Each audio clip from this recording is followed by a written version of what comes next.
Salve, salve, tudo bem? Eu sou o Dr. José Neto, sou diretor de ensino e pesquisa do Grupo Nefroclínicas.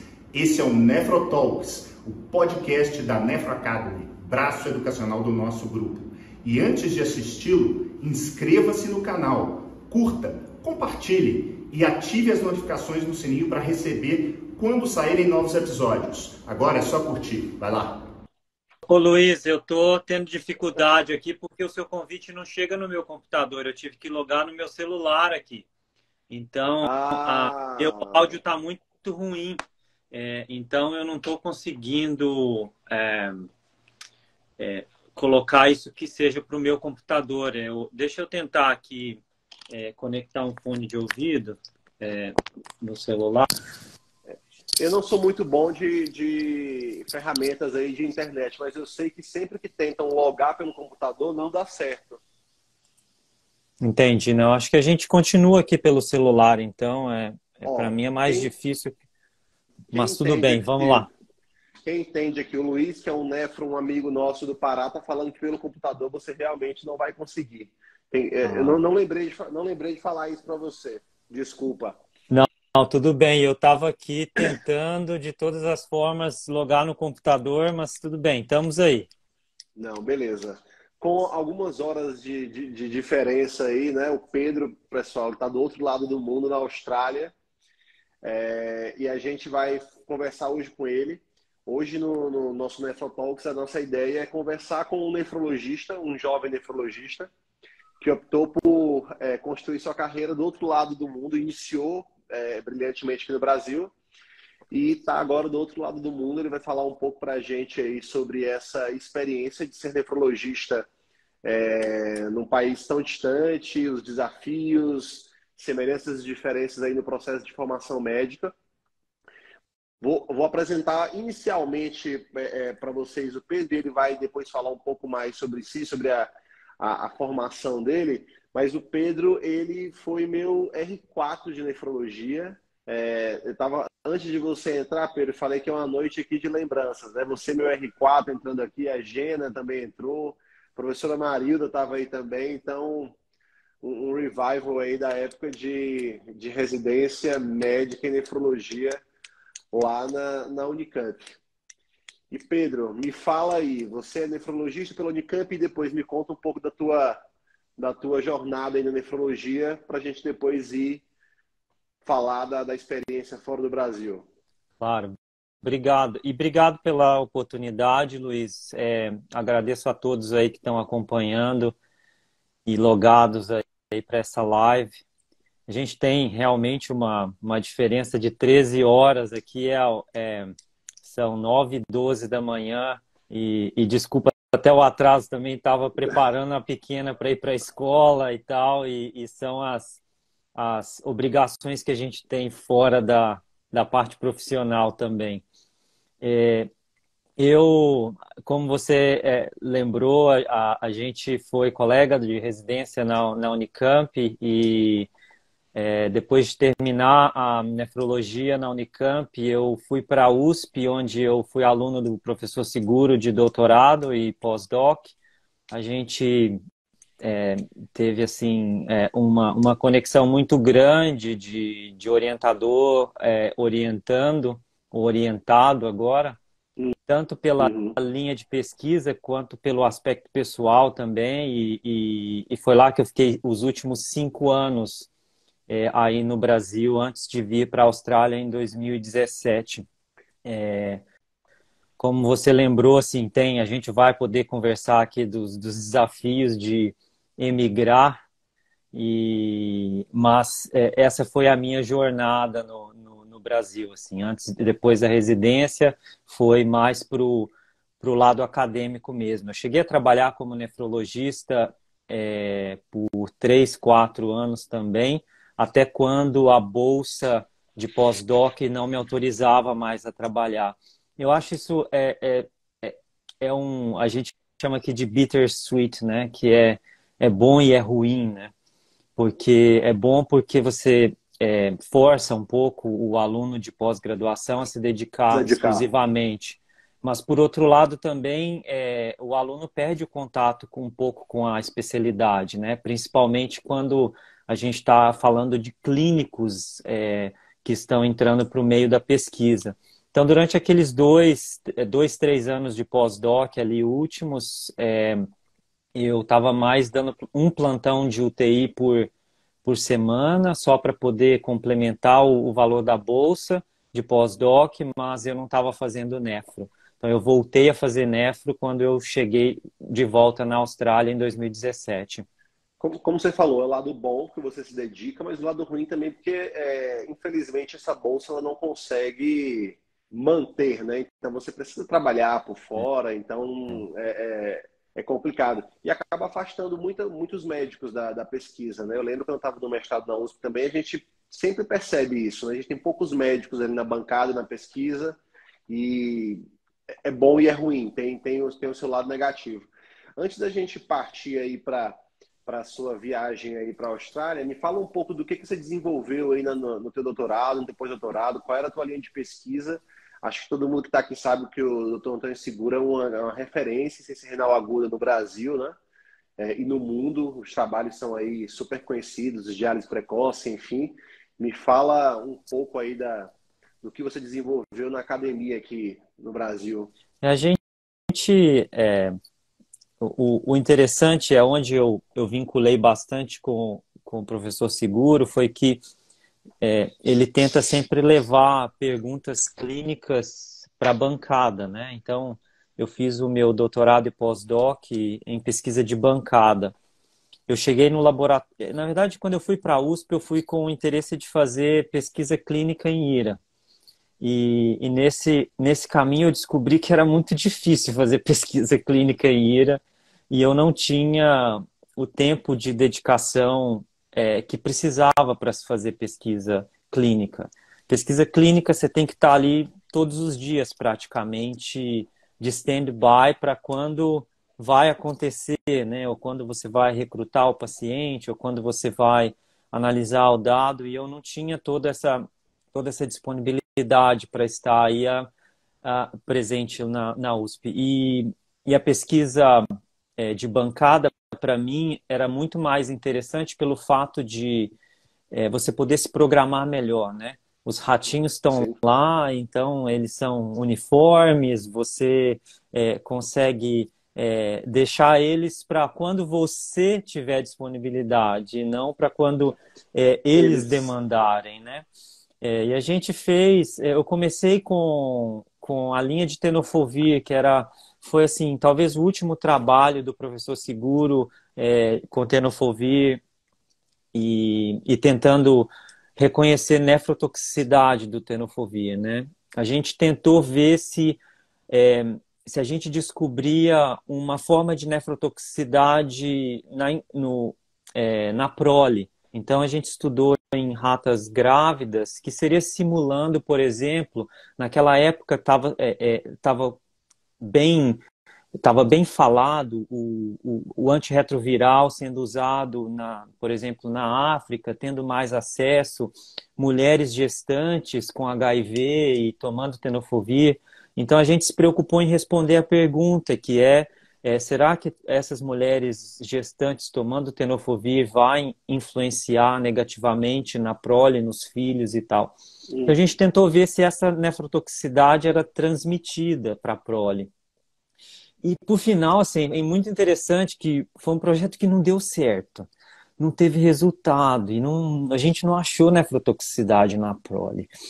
E aí eu disse para o professor, vamos continuar aqui, porque às vezes a gente está olhando e eu muito envolvido no projeto, a gente está olhando para a coisa errada, talvez não seja nefrotoxicidade, sejam outras coisas, seja uma programação fetal e tal. E a gente continuou o projeto e seguiu os ratinhos até a adolescência.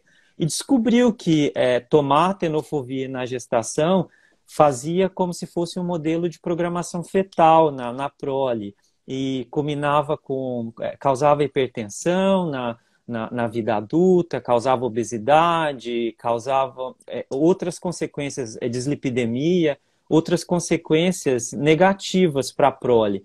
Mas é interessante que, assim, que às vezes a gente acha em pesquisa que um projeto não deu certo, mas ele não deu certo pelo que a gente estava olhando. Às vezes, se você tiver uma visão mais ampliada, você consegue enxergar que tem algumas outras coisas. Então, foi um projeto que deu errado e que deu certo. Que deu certo. E como ele estava dando errado, assim, entre aspas, o professor falou assim, então vai tentando outros projetos. E isso é uma coisa que eu me identifiquei muito com o Seguro, que ele me dava liberdade na minha criatividade, na minha forma de trazer projetos novos, ideias novas. Então eu fui fazendo outros projetos e, por final, todos deram certo.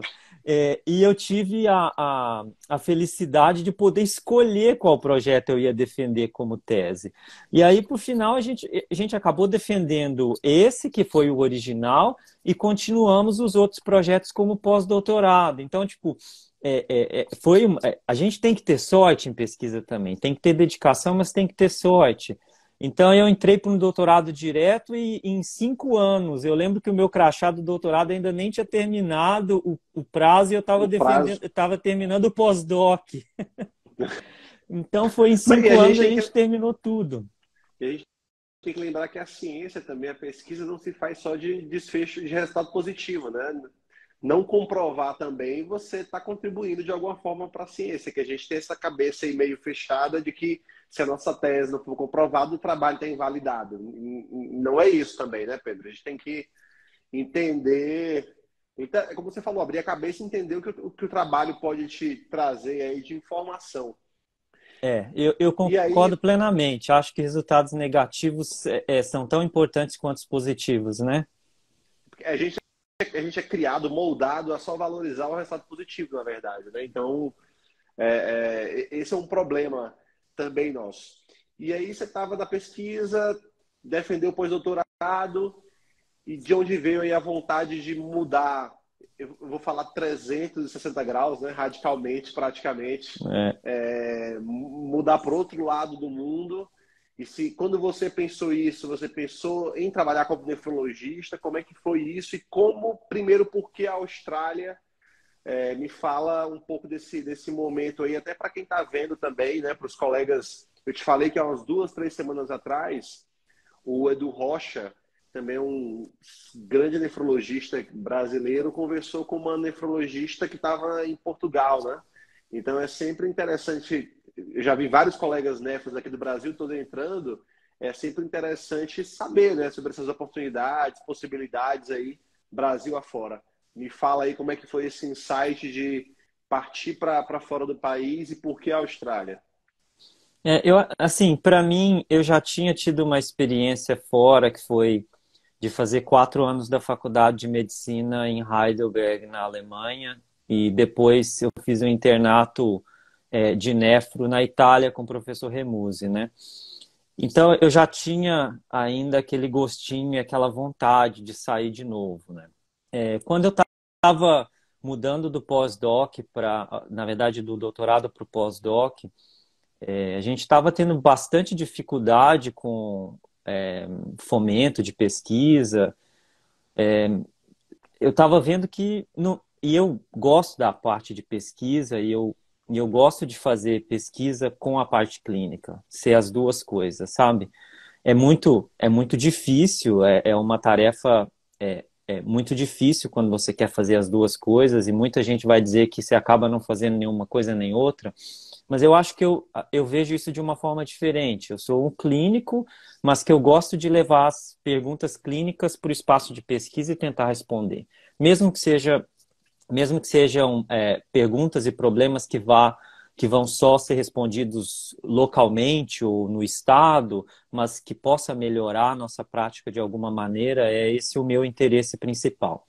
Então, quando eu vi que o Brasil já não estava caminhando bem, essa área de pesquisa estava difícil, chegou um ponto que eu tinha que escolher ou a academia ou a pesquisa. E financeiramente a academia não estava vantajoso, não tinha oportunidades para concursos de professor e tal. Então estava muito difícil. Eu falei, eu acho que é a hora que eu vou juntar essa minha vontade de voltar para fora do país com a minha necessidade, que é continuar fazendo a parte clínica e a parte de pesquisa. Então a gente começou, eu e minha esposa começamos a conversar sobre isso, onde que seriam os países que a gente gostaria de ir e tal. E dentro desses países que a gente olhava, obviamente, eu falei assim, vamos voltar para a Alemanha. E foi um não categórico da minha esposa. Eu sou psiquiatra, eu não quero ir para a Alemanha porque eu não sei falar alemão, eu não vou aprender alemão para praticar psiquiatria. Então, para mim, foi um não. E eu tive que olhar outras oportunidades. Uhum. Naquela época, eu acho que, não naquela época, 2017 somente, mas nos últimos 10, 15 anos, a nefrologia da Austrália está crescendo muito, está ficando muito forte, e eu via uma tendência aqui de um perfil profissional que eu gosto, e que é realmente esse perfil profissional, em que você fatia as suas horas de trabalho e divide elas em clínica, em ensino, em pesquisa. E isso foi muito atrativo para mim quando eu ouvi essa proposta e conversei com pessoas aqui e vim visitar o país, né? Já tinha amigos aqui, então vim visitar o país para poder conversar com essas pessoas e ver como era, e me atraiu muito isso. E aí eu comecei esse processo de validação em final de 2014, início de 2015. E eu efetivamente só consegui emigrar em 2017, em fevereiro de 2017. Foi a minha data de chegada aqui, 1º de fevereiro. E aí eu vou te falar, né? Um cara que já tinha toda uma bagagem, uma formação nas melhores escolas médicas aqui do Brasil, você me falou que você teve que fazer novamente a residência de nefrologia para conseguir trabalhar como nefrologista. Primeiro, muito amor pela nefrologia, né? Depois de tantos anos ainda se submeter a um novo processo de residência médica. Me fala como é que é esse processo. E aí eu queria também saber de você como é a residência médica em nefrologia aí na Austrália, como é que a gente pode comparar, como é que foram aí esses 2 anos aí como residente na Austrália? Eu, eu acho que todo o processo de validação e comparação de currículo, ele é um processo complicado, porque há 3, 4 semanas atrás eu apresentei eu dei uma palestra no Congresso Mundial de Nefro em Bangkok, e eles me pediram para realmente falar dessas diferenças de treinamento em diferentes continentes. Assim, essa é uma conclusão pessoal que eu tenho. O nefrologista formado em diferentes lugares, ele tem as mesmas aquisições de conhecimento, sabe? Ele chega no final lá da residência, no início de trabalho, com as mesmas aquisições de conhecimento. Só que o caminho pelo qual ele adquiriu esses conhecimentos é um caminho bastante diferente. Então, se você me perguntar, as residências são parecidas? Não, não são. E nenhum dos 3 lugares que eu tive experiência, na verdade, nos 4 lugares, se contar a Itália também, elas não são a gente fala que substantially comparable, né? Elas não são equivalentes substancialmente, traduzindo ao pé da letra. Então, elas têm suas diferenças em tempo, em organização e nas demandas, né? Então, quando eu entrei nesse processo de validação, parecia ser um processo fácil. Na hora que você lê no papel, você fala, não, isso aqui vou tirar com o pé nas De costas. E letra. pelo contrário, é muito mais complexo do que você vê só o fluxograma ali das explicações. Então, e é isso que acontece. Na hora que eles foram avaliar a residência, e é isso que eles estão avaliando, é a residência de nefro comparada com a residência de nefro no Brasil. Eles falaram, olha, não é comparável, você vai ter que fazer um treinamento adicional, e me deram 2 anos de treinamento adicional. E isso eu teria que fazer como residente de nefro mesmo. Aí eles me deram um cargo, eu consegui depois de muito custo, eu fiquei 2 anos tentando emprego, porque o mercado está bem ruim de emprego, porque tem mais gente, mais pessoas querendo fazer nefro do que as vagas de residência, e tem e quando você termina a residência de nefro, tem mais pessoas terminando a residência do que vagas de emprego. Então o mercado estava um pouco e ainda está um pouco saturado, e então foi difícil para mim. Eu fiquei 2 anos tentando conseguir um emprego e finalmente consegui como um cargo bem abaixo. E aí, como você disse, é bem desafiador, né, para a gente. Quando você sai de uma posição de pós-doc você tinha terminado o pós-doc, aí você volta a ser residente de novo. Mas depois, no momento, é muito mais sofrido, né? E depois, quando passa, você olha para trás, você fala, putz, foi um aprendizado legal e foi bacana fazer o exercício de humildade, né? Porque é essa a definição, é você fazer um exercício de humildade, é voltar atrás e começar de baixo de novo e subir a escada de novo, né? É quase um tombo que você toma. Você toma um Passar por todos tombo, aqueles você tem que estágios, levantar né? e subir de novo, né?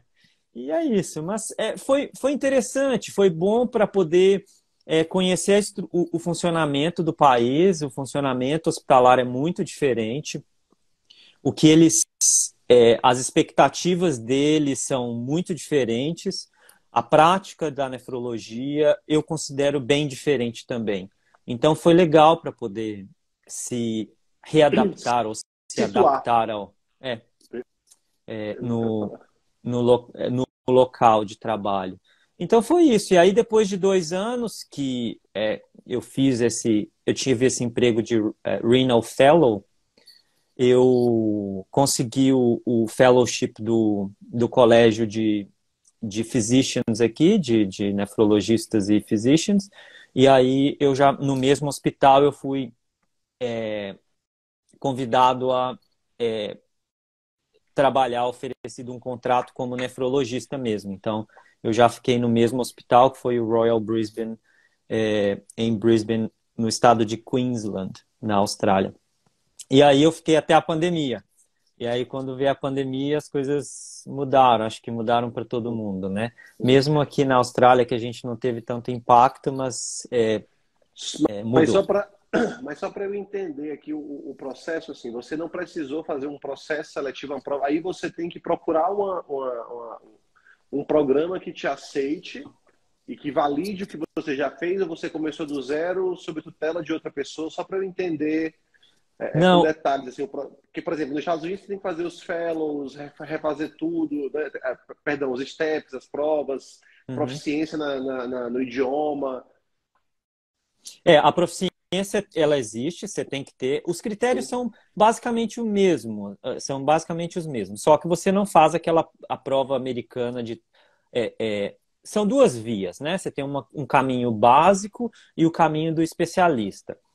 O caminho do especialista é um pouquinho diferente do caminho básico, é teoricamente mais curto, mas depende, porque ele não é um caminho garantido, você pode não conseguir por ele, isso, você entra no funil de uma vaga de emprego, etc. e tal.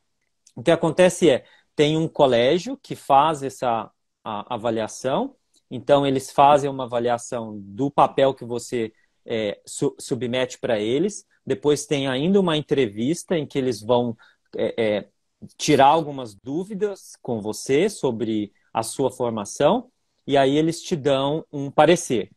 E aí eles te dão um parecer falando o que você precisa. E aí, no final, o meu parecer foi: você precisa 2 anos de retreinamento. E que se você for ver, por exemplo, em relação a você fazer o processo americano, o que foi de diferente talvez foi eu não fiz a prova os steps de conhecimento gerais, nenhuma prova clínica, e não tive que fazer tipo um internato de novo. Mas isso, você acaba sacrificando alguns anos aí para poder fazer uma coisa comparável, né? Certo. Você me falou que você contribuiu com o capítulo do livro aí do Moura, né? O Nephrology Worldwide, que é um livro bem bacana, é uma iniciativa bem bacana, onde ele fala aí sobre a realidade da nefrologia em vários países. Conversar com ele é interessante, quando ele vai te contando aí de cada país, cada história que ele tem, e como a gente consegue ver que no Brasil não estamos aí no que talvez a gente classifique como pior, mas também existem cenários que estão realmente ali bem longe da gente do que a gente imagina de um mundo ideal, né? Você que já passou aí aqui pelo Brasil, na Alemanha, na Itália, está agora na Austrália. A primeira pergunta que eu te falo é em que lugar aí você coloca o Brasil, se a gente está muito longe daquilo que a gente imagina que seja o ideal.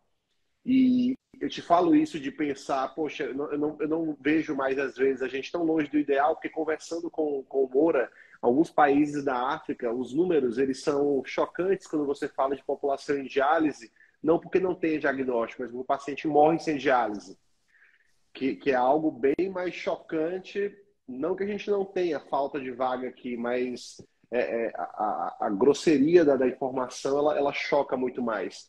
Você que já passou aí por esses lugares, antes da gente falar bem aí sobre a realidade da nefrologia na Austrália, a perspectiva, né, de doença renal crônica, enfim, me fala aonde você vê o Brasil aí nessa régua, já que você foi de um lado para o outro.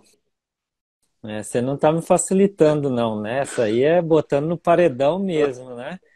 É, bom, eu acho que assim, você falou de dois extremos, né? Você falou de um extremo do país desenvolvido e de um sistema de saúde desenvolvido, talvez um dos melhores sistemas de saúde do mundo, público, né? Para um low-income country, são situações desesperadoras, né? É muito interessante que dessa vez eu participei lá do Congresso Mundial de Nefro foi a primeira vez que eu participei como membro do Young Nephrologist Network do Comitê dos Jovens Nefrologistas. E essa troca de experiências com essas pessoas de outras realidades, ela é tão legal assim, e até mesmo de nefrologistas brasileiros que tiveram experiência nesses países africanos, e aquela realidade é muito diferente da nossa. E até mesmo muitos países do Sudeste Asiático, em que é uma realidade de falta de recurso, é você não ter recurso mesmo, e muitas vezes eu fui da banca de doutorado de um nefrologista de Sri Lanka, que ele está fazendo o doutorado dele na universidade onde eu sou professor. E a realidade do Sri Lanka, por exemplo, só para ilustrar, ela é uma realidade em que você tem que pegar os pacientes e escolher quem vai ter 2 sessões ou 1 sessão por semana, porque você não consegue. Primeiro, você não consegue dar 3 sessões para os pacientes que estão em diálise. E aí você passa a privar os pacientes que já estão em diálise para poder oferecer pelo menos 1 sessão para outras pessoas. Então, eu acho que o Brasil não está nesse outro extremo, né? Eu também não acho que o Brasil está no extremo dos países desenvolvidos. Ele está ali no middle income country mesmo, né? No centrão, Ele tem a qualidade de oferta de diálise, você não tem tanto isso.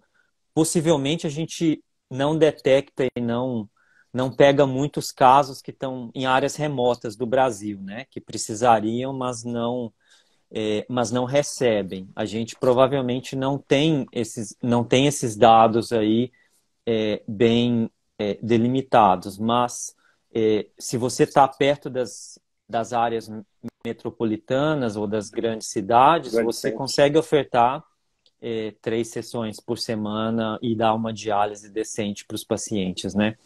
A diálise daqui é diferente do que se faz no Brasil. Para começar, que não tem reuso. Então, essa é, eu acho que é a primeira grande Mesmo diferença. no sistema público que você está falando aí, é Nós isso? estamos falando no sistema público. Aqui, a maioria das diálises são do sistema público. Uma pequena porção, elas são do sistema particular, que integra o sistema público. Desculpa.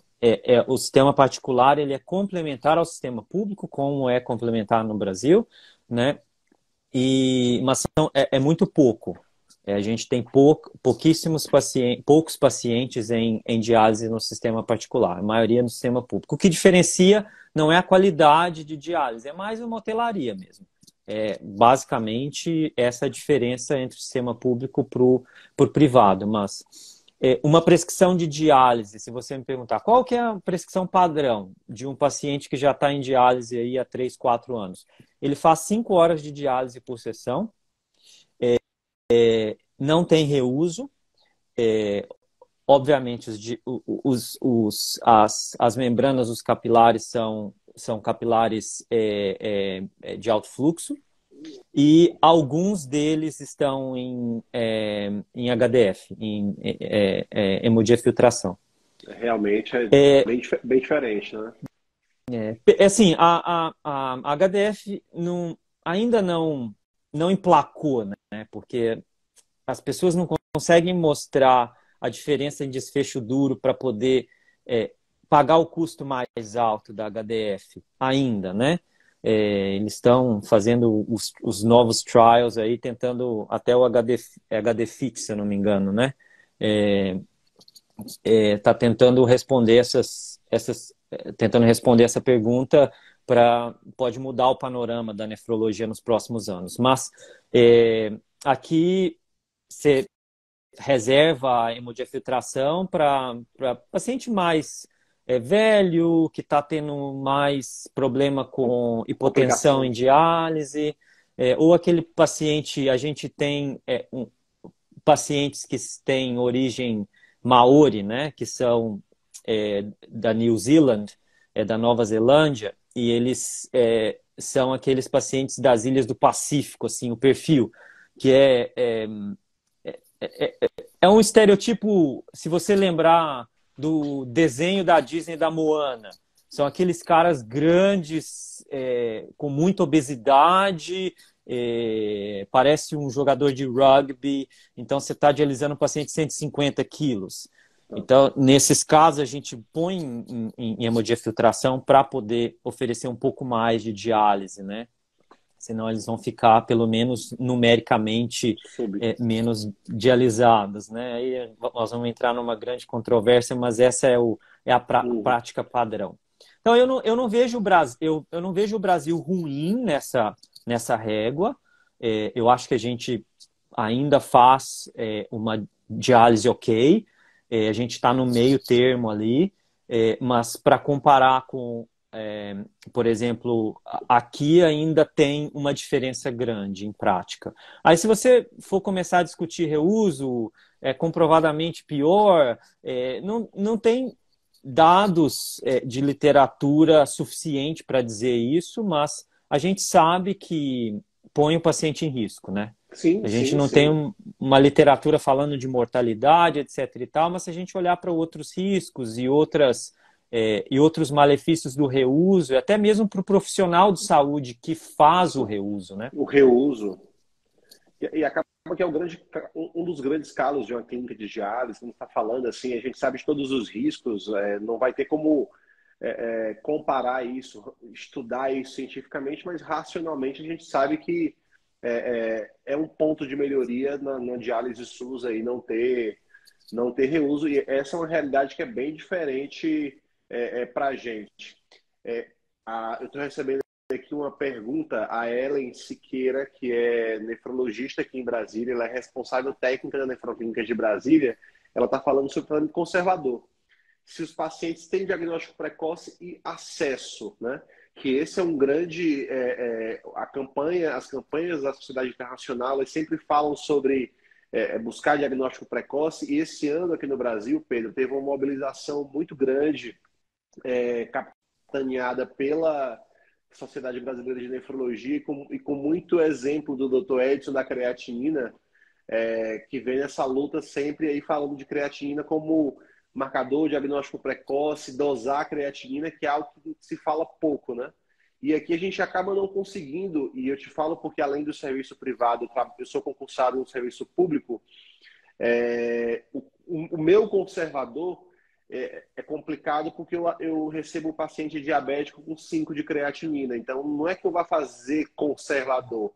Eu estou praticamente preparando o papel e encaminhando ele para diálise, né? Como é que é isso aí na Austrália? Eu acho que assim, a gente aqui também está lutando para dar diagnósticos mais precoces.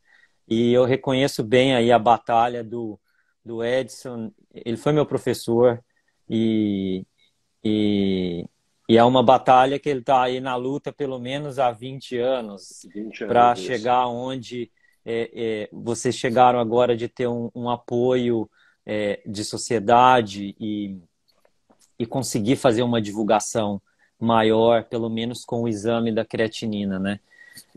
Aqui, eu acho que já tem uns 15 anos que toda vez que se faz a creatinina no laboratório, é obrigatório sair a taxa de filtração glomerular estimada. Então, isso foi inicialmente um problema que eles pensaram que fosse ter, porque fosse haver um boom de pacientes na nefrologia. Então, quando eles fizeram essa padronização de todos os laboratórios do país a divulgarem, os médicos pensaram, agora a gente vai ter mais diagnóstico e a gente vai ter que estar preparado para isso, para receber esses pacientes no sistema. Não foi tanto assim. Quando eu converso com nefrologistas mais antigos que passaram por isso aqui, não foi um boom tão grande. Mas ainda a gente ainda pega late referrals. A gente não é incomum você começar uma diálise por catéter, mas a gente quer lutar ainda, e acho que essa é uma luta constante da nefrologia para dar o diagnóstico precoce. Sim. E tua percepção aí, por exemplo, é parecida com aqui no Brasil, e essa campanha encabeçada pelo Dr. Edson da creatinina de falar sobre creatinina, falar sobre o que é nefrologia, nefrologista. Você tem essa percepção que aí também, por exemplo, não se sabe quem é o nefrologista, para que serve o nefrologista, quando encaminhar o nefrologista, porque isso é muito claro para a gente aqui no Brasil. Assim, a gente está nesse momento, a sociedade ela está abraçando essa causa porque a gente vive muito esse momento, né, de falar sobre creatinina, sobre o que é o nefrologista, quando encaminhar, para tentar fugir desse paciente que chega já em doença renal terminal, que é um impacto gigantesco para o sistema de saúde, porque ele entra em diálise de urgência, no hospital, por catéter, ele infecta. Então, a gente perde a mão completamente do que seria a linha de cuidado quando a gente fala de um paciente. Aí, você também tem essa percepção ou não? Eu acho que tem duas formas de olhar para isso, né? Eu acho que, primeiro, é o conhecimento da população geral, e, de verdade, o conhecimento da população geral, ele não é muito bom. E o conhecimento dos médicos de frente, que são os médicos da atenção primária. E são esses aí que a gente tem focado bastante no reconhecimento da doença renal crônica precocemente.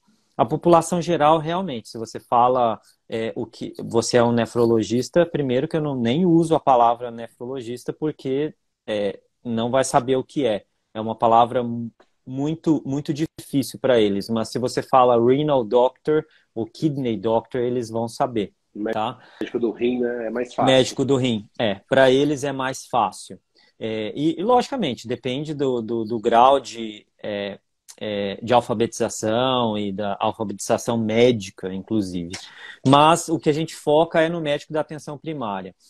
Eu fui um dos líderes de um projeto que a gente abriu no norte de Brisbane, que a gente tinha esse problema de late referrals vindo de encaminhamentos tardios vindo daquela região, porque a gente não tinha um ambulatório lá, a gente estava com a impressão de que os médicos da atenção primária precisavam de alguma coisa.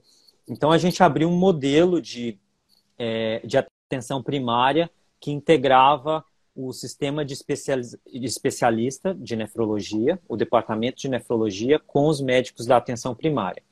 Então, a gente criou um intermediário.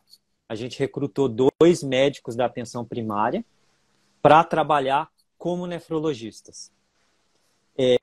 A gente fez um programa de formação desses 2 médicos da atenção primária. Então, eles ficaram 2 anos sendo formados. A gente desenhou um currículo de treinamento, como se fosse uma residência de nefro, ou uma mini residência de nefro para um médico da atenção primária. Tá? Então, eles observavam os nossos atendimentos, a gente atendia junto, tinha um programa de ensino, tinha aulas, tinha projetos, programas de reflexão, reuniões semanais, e depois de 2 anos a gente formou esses 2 médicos da atenção básica como a gente chama de GIPSY, que é um acrônimo que quer dizer General Practitioner with Special Interest. Então, esses médicos da atenção primária, eles viraram subespecialistas em nefrologia da atenção primária. Isso foi muito interessante, porque hoje a gente está avaliando as repercussões desse ambulatório, e hoje a gente tem 2 médicos da atenção primária atendendo no norte de Brisbane, casos de nefrologia como nefrologistas e principalmente fazendo o atendimento conservador, o tratamento conservador. Nós não estamos falando que essas 2 pessoas estão botando catéter ou prescrevendo diálise ou atendendo transplante. Não é esse o foco desse programa que a gente criou. A gente criou esse programa para o tratamento conservador, para o diagnóstico precoce. E não só esses 2 médicos da atenção básica que a gente treinou, mas a gente treinou os médicos da atenção básica de uma maneira geral.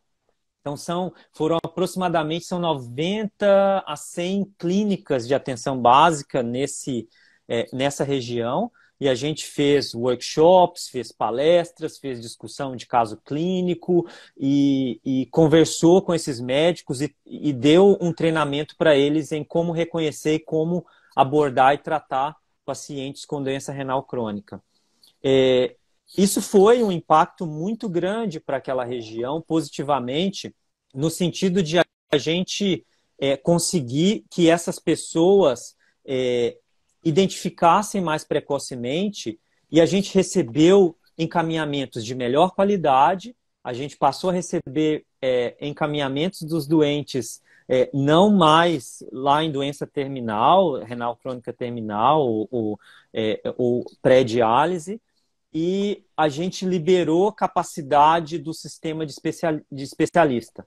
Ou seja, aumentou a capacidade em 10% do departamento de nefrologia, conseguimos educar os médicos daquela região e conseguimos formar 2 médicos da atenção básica para atenderem tratamento conservador, ou para atenderem pacientes de doença renal crônica em tratamento conservador. E não só, isso foi um poder, uma multiplicação de conhecimento muito grande, porque a gente chegou com esses 2, eles disseminavam o conhecimento dentro da própria comunidade.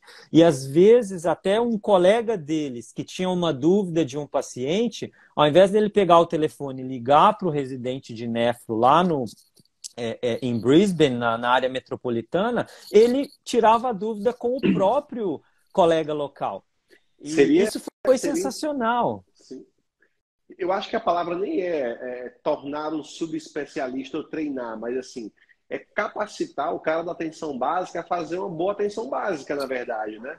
Identificar o cara que é de risco para encaminhar para o especialista e levar aquele cara de baixo e seguir aquele paciente de baixo risco.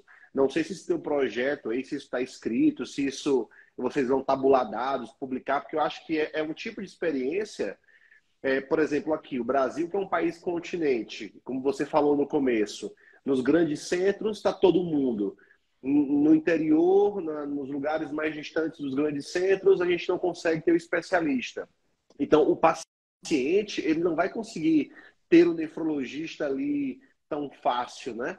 Com a telemedicina, a gente conseguiu aí, sei lá, talvez aproximar um pouco quem está mais distante do grande centro ou não. Mas eu te falo como médico, eu trabalho na capital do país, no serviço público, e eu escuto que no meu ambulatório do hospital público, eu demoro 4 meses para um paciente, 5 meses para o paciente chegar no consultório para vir comigo, mas porque o clínico que encaminha o paciente com 80 anos com 1,3 de creatina é o mesmo que encaminha a pessoa com 6 de creatina no mesmo tempo. Talvez porque ele não tenha essa capacitação para entender que o paciente de 90, 80 anos com 1,3 de creatina, ele consegue seguir cuidando do diabetes, da pressão dele, que esse cara que estava com 5 de creatina, 4, ele tinha que ter vindo muito antes ao nefrologista.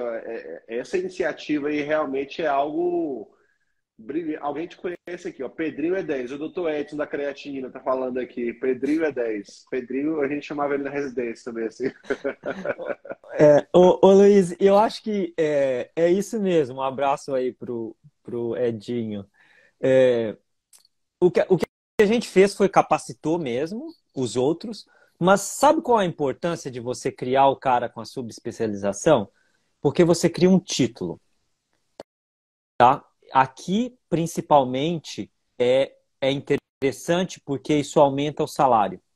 E é um incentivo para tanto o cara que está lá sendo um generalista se formar, que, puxa, vou fazer aqui, eu aprendo uma coisa nova e aumento o meu salário um pouco. Então, você ganha o título, que te dá um status, mas também aumenta um pouco o seu salário, porque você vai estar trabalhando como um especialista dentro da sua área, né? Eu acho isso interessante. E a outra coisa, é diferente de você só capacitar os outros, quando você faz isso, você engaja melhor. Você tem um engajamento melhor dessas pessoas, porque ele tem um título. Então, ele se reconhece como sendo um médico da atenção básica subespecializado em doenças renais. É interessante, assim, a gente tem, claro, a gente já apresentou esse trabalho várias vezes em diferentes óticas e diferentes análises. Apresentamos no Congresso Americano de Nefro e a gente está analisando os dados agora dos 4, 5 anos que esse projeto está em andamento, né? Mas os dados iniciais eu te falo que não só aumentou capacidade e liberou o nefrologista dos grandes centros para fazer outras coisas e para cuidar de outros doentes, mas também a satisfação do doente em ver o médico local é muito grande. Então, a gente tem o feedback desses pacientes.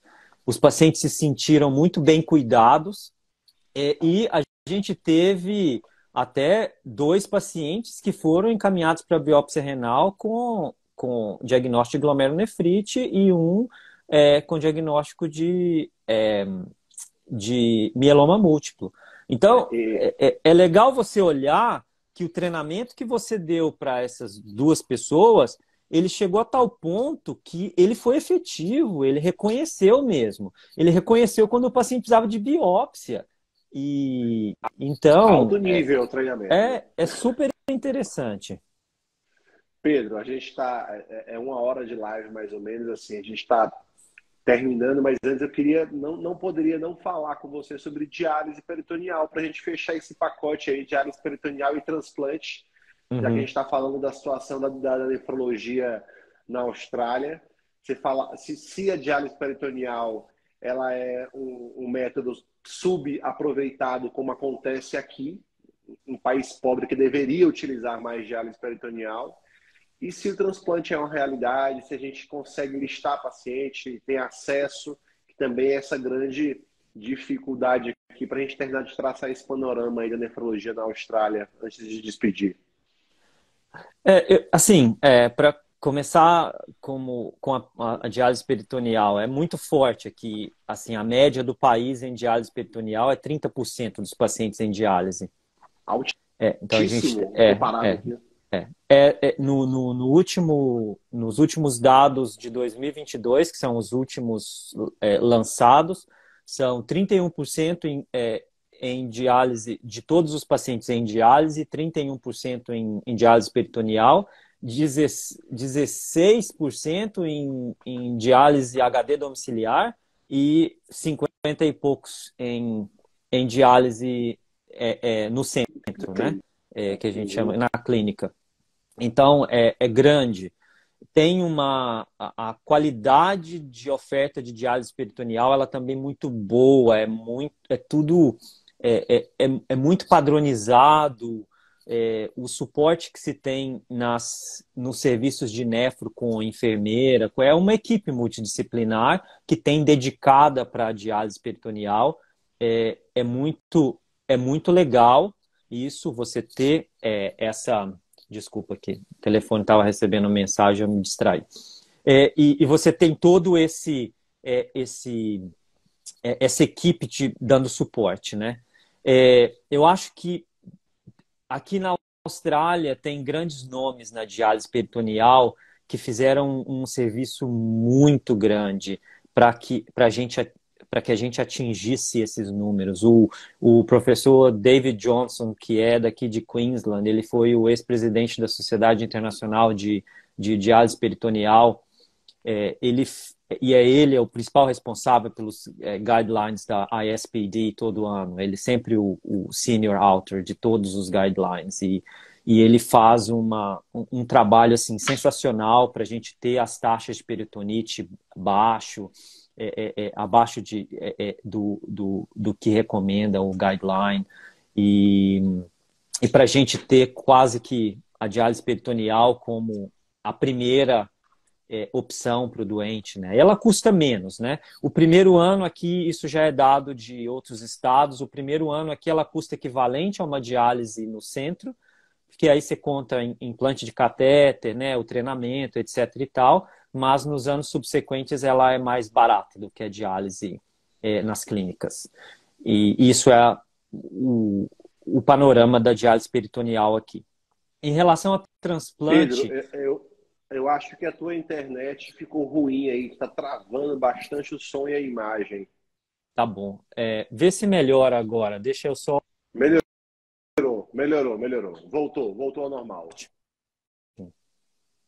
Desculpa.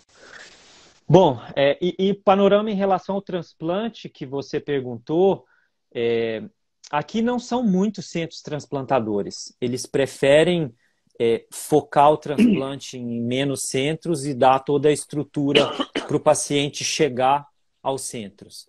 O uso da telemedicina para o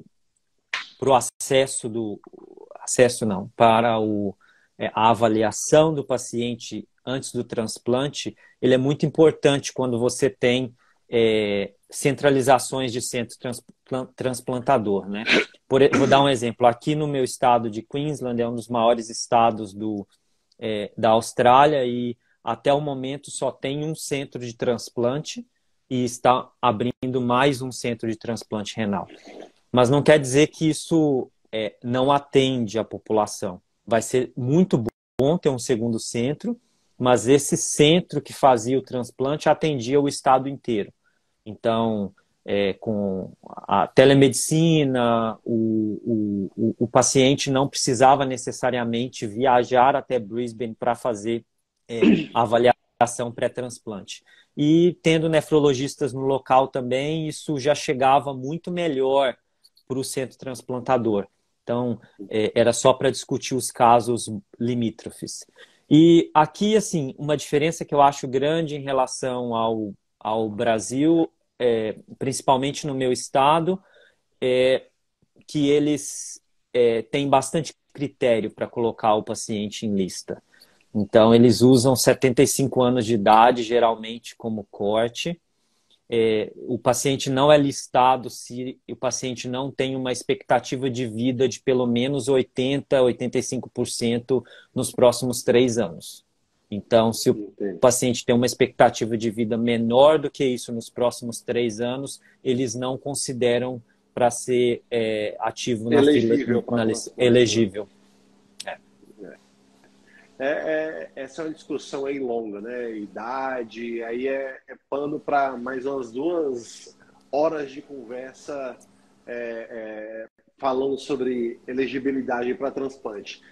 Uma dúvida final que fiquei aqui para a gente terminar, você falou de hemodiálise domiciliar. A gente está nesse momento aqui no Brasil também, assim, começando, não começando, né? Isso é uma realidade, pelo menos, aí, vou chutar, uns 8, 10 anos, falando de diálise domiciliar.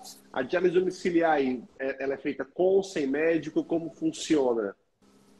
É Quem tem interessante. acesso? Uhum. Assim, eu falei de 16% nacional, né? Varia de centro para centro. Sim. Mas não é todo paciente que pode fazer a hemodiálise domiciliar. São os pacientes que são elegíveis mesmo, e essa é a principal palavra.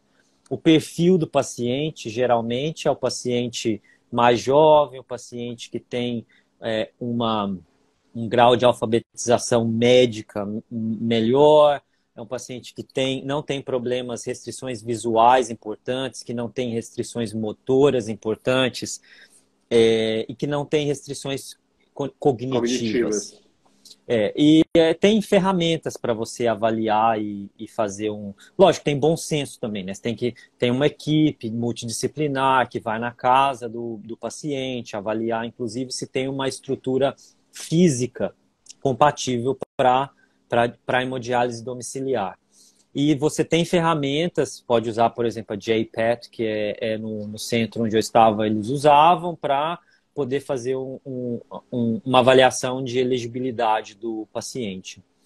E daí, a partir do momento que você viu que o paciente é elegível, ele começa a hemodiálise na clínica e ele tem um treinamento aí que vai depender da capacidade do paciente em treinar, né? Mas em média 12 semanas, vamos dizer assim, 3 meses de treinamento para o paciente então ir para casa. E aí tem toda a preparação da casa também, onde vai ficar a máquina, cadeira, etc. E ela é sem médico e tem algum profissional ou o paciente ele sozinho, autopunção? Como Isso, funciona? é tudo. O paciente é o próprio enfermeiro. O paciente, então, vai montar a máquina, vai fazer o priming da máquina. Tudo que o enfermeiro faz, o paciente é que vai fazer. Inclusive, ele vai se autofuncionar. Autofuncional, né? E aí, eu estava conversando um dia com o Lucas, lá do Sul, e eu falei assim, e quando é na hora de exame mensal, o paciente coleta e centrifuga o sangue em casa e já traz centrifugado. Ele, o quê? Como assim? Não estou ouvindo isso. Mas a gente tem uma pequena centrífuga que aqui pelo menos a gente dá para o paciente colhe o sangue no tubo, centrifuga e já traz o sangue centrifugado.